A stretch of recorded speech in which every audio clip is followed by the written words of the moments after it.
Bienvenue dans cette nouvelle formation et on va commencer par le commencement avec c'est quoi les articles sponsorisés. Alors c'est important de faire cette vidéo parce que finalement peu de blogueurs utilisent cette source de revenus, c'est vraiment nouveau, c'est vraiment quelque chose que peu de gens utilisent et donc c'est important de bien comprendre les notions de base pour que tu aies une vue d'ensemble sur cette source de revenus et que tu puisses l'utiliser à bon escient, que tu puisses bien comprendre comment ça fonctionne.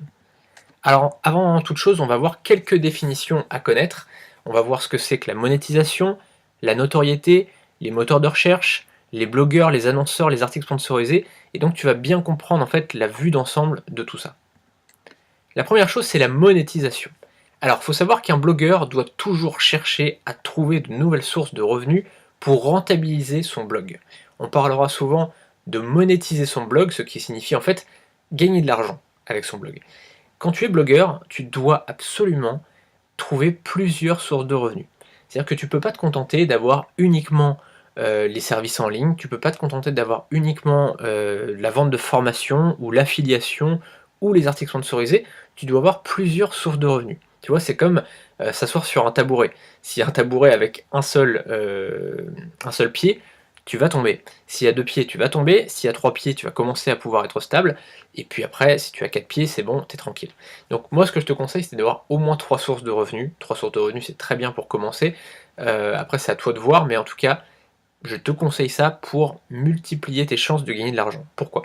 Parce que quand on commence, et même par la suite, hein, ça peut arriver que on ait une source de revenus qui soit un peu moins élevée. Moi, par exemple, quand j'ai commencé, j'ai mis pas mal de temps, tu vois, j'ai mis 6 mois, j'avais commencé avec l'affiliation et les services en ligne. Et en fait, pendant 6 mois, j'ai galéré avec différentes sources de revenus. Et puis, j'ai commencé à avoir des résultats avec l'affiliation. À un moment donné, ça stagnait un petit peu, et du coup, j'ai voulu aussi développer les services en ligne. Et puis, les services en ligne, ça a décollé d'un coup. Et puis, à un moment donné, je me suis dit, bon, les services en ligne, c'est bien gentil, mais j'ai envie de développer d'autres business. Et le problème qui s'est passé, c'est que j'ai commencé à faire moins de services en ligne, et le problème, c'est que j'avais pas d'autres sources de revenus derrière, tu vois? Et donc je pouvais pas finalement, c'est comme les salariés, tu vois? La plupart des salariés disent: «Bah non, je peux pas quitter mon travail parce que, j'ai que cette source de revenus-là. Si j'arrête de travailler, j'ai plus rien, tu vois? Il me reste plus rien».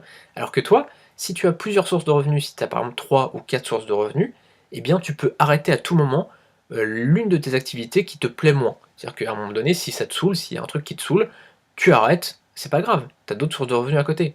Tu vois? Et donc il faut vraiment penser à ça, penser à ta stabilité et à ta liberté. Plus tu auras de sources de monétisation et plus tu seras libre. Deuxième définition, la notoriété. Pour une marque, la notoriété est le fait d'être... Cette vidéo est un extrait de mon pack de 20 formations. Dans ces 20 formations, on verra comment créer un business sur internet avec des revenus à 5 chiffres. J'ai préparé une présentation complète de ce pack. Le lien est sous cette vidéo, on se retrouve tout de suite sur la page de présentation.